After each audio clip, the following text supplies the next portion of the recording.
네, 2025년도 2학기 DS 인터페이스 발표 시작하겠습니다. 저는 어, 권혁윤 교수님 연구실 박사과정 임정환이라고 합니다. 제가 이번 학기에 발표드릴 내용은 Test Time Adaptation for Time Series Forecasting 이라는 주제로 세 가지 연구를 엮어서 한번 소개해드리도록 하겠습니다. 오늘 발표 이렇게 진행될 예정이고요. 먼저 이제 시계열에 대한 특징들 모두 다 잘 알고 계시겠지만 시계열은 기본적으로 비정상성을 내포하고 있습니다. 그러니까 시계열 데이터는 시간에 따라 평균, 분산, 분포와 같은 통계적 특징이 변하는 비정상성 특징을 가집니다. 이 때문에 과거의 학습 분포가 미래에도 유지된다라는 가정이 기본적으로 성립하지 않고요. 또한 이제 인접 시점 간 강한 상관관계가 존재하는 temporal dependency가 있습니다. 이는 짧은 구간뿐만 아니라 장기적 패턴도 포함하고 있고요. 이를 이제 계절성과 추세성이라고 말합니다. 주기적 반복 패턴과 이제 장기적인 이제 경향을 동시에 존재하기 때문에 이를 모델링하는 게 상당히 어렵다라는 특징이 있고요. 노이즈와 아웃라이어가 이제 분명히 존재하고 있어서 분포를 왜곡시키는 이상치가 빈번하게 발생합니다. 또한 이제 각 도메인에 따라서 특징이 매우 다릅니다. 패턴이 매우 다르기 때문에 동일 모델이 이제 다양한 모델에서 도메인에 일반화하기 어려운 그런 문제점을 가지고 있습니다. 다음은 TTA에 대한 설명인데요. TTA는 테스트 타임 어댑테이션의 약자입니다. 최초로 컴퓨터 비전 분야에서 제시가 되었고요. 훈련이 완료된 모델이 테스트 시점에 라벨이 없는 새로운 데이터에 대해 도메인 정보 및 추가 학습 없이 스스로 적응하도록 설계된 기법입니다. 말 그대로 이제 테스트 시점에 적응한다라는 특징이 있는데요. 모델을 수정 혹은 보정하여서 일반화 성능을 유지하거나 향상시키는 기법입니다. 테스트 데이터만 활용을 하고 이제 테스트 시점에는 라벨을 얻을 수 없기 때문에 비지도 학습 방식으로 진행이 됩니다. 대표적인 기법으로는 텐트라는 기법이 있고요. 2021년 아이클리어에서 스포트라이트 받은 논문입니다. 테스트 시점에 모델의 출력 엔트로피를 최소화하는 방향으로 배치 정규화 혹은 채널별 어파인 레이 파라미터를 온라인 업데이트하는 방법으로 오른쪽 그림과 같이 이제 구성됩니다. 그래서 이제 TTA를 시계열 예측에다가 적용을 시킬 때 어떤 문제점들이 생기느냐. 첫 번째는 노멀라이제이션의 차이점입니다. 그러니까 CV 분야의 TTA 기법들은 노멀라이제이션 레이어를 보정하거나 아니면은 엔트로피 등의 간접적인 지표들을 활용을 하게 되는데요.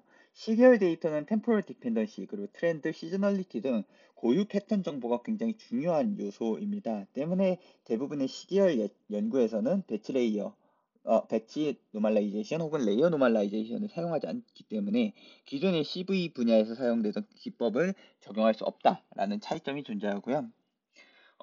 CVTT에서의 다른 점은 타겟 데이터의 라벨을 알 수 없는 CV 태스크와 다르게 시계열 데이터의 경우에는 시간이 지남에 따라서 그라운드 트루스를 관측할 수 있다는 특징이 있습니다. 이로 인해서 이제 CVTT에서 활용하는 엔트로피와 같은 간접 지표 대신에 MSE와 같은 직접적인 지표의 활용이 가능하다라는 차이점이 있습니다. 이를 최초로 이제 어드레싱한 연구입니다. 타파스라고 하는 연구고요. 2024년 트리플 AI에 게재된 논문입니다. 전체의 프레임워크는 다음과 같습니다. GCM이라고 하는 정량 모듈을 입출력 단위에 부착을 하고요. 입력 GCM은 입력 데이터를 Frozen Source Forecaster, Pre-trained Source Forecaster가 잘 예측할 수 있는 도메인으로 변경을 해주고요. 출력 GCM은 예측 결과를 다시 테스트 도메인으로 보정하는 역할을 합니다. 이를 하이퍼볼릭 탄젠트를 활용한 게이팅 메커니즘을 통해서 보정 강도를 제어를 하게 되고요. 전체 그라운드 트루스를 관측할 때까지 기다리는 대신에 일부 그라운드 트루스로 적응을 수행을 합니다. 아래는 이제 타파스의 전체적인 프레임워크가 되겠고요. 간단하게 요약을 하면은 프리트레인드 모델이 학습을 잘 해서 예측을 잘 할 수 있는 도메인으로 변경하고 그러고 이제 그 예측 결과를 다시 테스트 도메인으로 변경해 준다라는 기법을 활용을 하고요. 여기에서 활용되는 GCM, Gated Calibration 모듈이라는 이름의 모듈은 테스트 타임의 시계열 데이터에 적응하면서 이제 말씀드렸던 대로 프리트레인드 된 성능을 보존할 수 있도록 보조하는 경량 모듈입니다. 모델의 내부 구조에 간섭하지 않고 이제 입출력의 그 분포만 조정하는 모델 어그노스틱한 동작 방식이고요. 또한 입력 룩백 윈도우에 대한 보정을 통해서 로컬 넌 스테이셔너리를 보정을 합니다. 또한 게이팅을 통해서 보정 강도를 제어함으로써 글로벌 넌 스테이셔너리티를 보정을 하게 되고요. 게이팅은 이제 게이팅 팩터에 대한 탄젠트 하이퍼볼릭 탄젠트 함수를 활용해서 이제 -1부터 1 사이의 값을 산출을 해서 그 전체적인 보정 강도를 제어를 하게 되고요. GCM 파라미터와 게이팅 파라미터를 학습 가능하게 두어서 시계열 데이터에 대해서 이제 테스트 데이터에 대해서 실시간으로 적응하는 그런 학습 스키마를 가지고 있습니다. 아래는 이제 GCM에 대한 수식의 표현이고요. 다음은 PAS라고 부르는데요. Periodicity Aware Adaptation Scheduling입니다. 모든 데이터에 사실상 학습을 하는 게 굉장히 비효율적이기 때문에 또한 이제 전체 그라운드 트루스를 관측할 때까지 기다리게 되면은 포캐스팅 윈도우만큼의 딜레이가 생기게 됩니다. 그런 딜레이는 이제 실시간으로 적응한다라고 하는 그런 테스트 타임 어댑테이션의 철학과 맞지 않기 때문에 전체 그라운드 트루스가 관측되기 전에 일부 관측된 POGT를 바탕으로 프로액티브 어댑테이션을 하기 위한 요소라고 합니다. 입력 룩백 윈도우에 대한 패스트 푸리어 트랜스포메이션을 바탕으로 주요 주파수를 발굴하고 이를 바탕으로 POGT의 길이를 결정하고요. 해당 POGT만큼 이제 실제 그라운드 트루스가 관측이 되면 어댑터 적응을 수행을 하게 됩니다. 전체 로스는 이제 POGT에 대한 partial MSE와 예측 윈도우 전체에 대한 그라운드 트루스에 대한 full MSE를 합하여 활용을 하고요. 그 말인즉슨 이제 전체 MSE와 partial MSE를 그냥 섞어서 쓴다. 네, 그렇게 보시면 될 것 같습니다. POGT를 통한 어댑테이션 이후에 이전의 프레딕션 값을 수정을 하는 프레딕션 어드저스트먼트 기준으로 최신 GCM을 통한 보정을 일관적으로 유지를 하게 됩니다. 아래는 이제 타파스에 대한 그 파셜과 풀 MSE를 이제 수식으로 표현한 거고요. 그래서 성능이 어떻게 되느냐? 일단 ETT H1, H2, M1, M2 4개의 ETT 데이터셋과 익스체인지 데이터셋, 일리스 데이터셋, 웨더 데이터셋 등 시계열 예측에서 많이 활용되는 벤치마크 데이터셋을 활용을 했고요. 소스 포캐스터는 iTransformer, PatchTST와 같은 트랜스포머 계열, 그리고 D리니어, OLS와 같은 리니어 계열, 그리고 FretTS와 MICN과 같은 이제 MLP 기반의 시계 예측 모델들을 소스 포캐스터로 활용을 합니다. 소스 포캐스터는 이제 룩백 윈도우와 이제 프레딕션 윈도우만큼을 이제 설정을 해두고 학습을 시켰고요. 프리트레인 이제 해당 논문들에서 제시된 그런 하이퍼 파라미터를 적용을 해서 모델을 프리트레인 시켜서 활용을 합니다. 룩백 윈도우 같은 경우에는 이제 1, 2스 데이터셋은 짧기 때문에 36으로 보통 설정을 하게 되고요. 마찬가지로 포캐스팅 윈도우 또한 24, 36, 48, 60으로 1, 2스 데이터셋은 설정을 하고 나머지 데이터셋은 이제 룩백은 96, 나머지는 96, 192, 336, 720으로 설정을 해서 장기 시계열 예측의 성능을 확인을 하게 됩니다. 오른쪽 아래 표를 보시면은 대부분의 시나리오에서 성능이 개선되는 것을 타파스를 적용을 했을 때 성능이 개선된다고 보고를 하였고요. 또한 최신 이제 시계열 노멀라이제이션 기법인 레브인과 아리바이엔과 이제 DCTS, SAN에 대한 적응 성능에서도 마찬가지로 이제 타파스를 적용을 했을 때 대부분의 시나리오에서 성능이 일관되게 상승하는 모습을 볼 수 있습니다. 또한 POGT의 길이를 이제 PAAS를 적용을 시켰을 때와 스태틱하게 정했을 때를 확인을 했었을 때 PAAS를 적용을 했을 때 가장 안정적으로 높은 성능을 보이는 것도 보고를 하였습니다.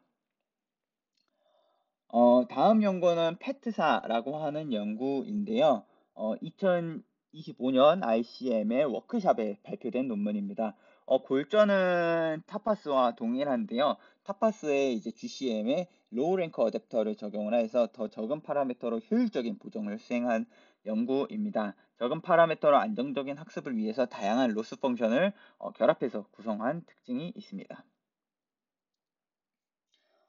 GCM에 로라를 적용을 했기 때문에 이제 마찬가지로 적은 파라미터로 효율적인 보정을 수행을 합니다.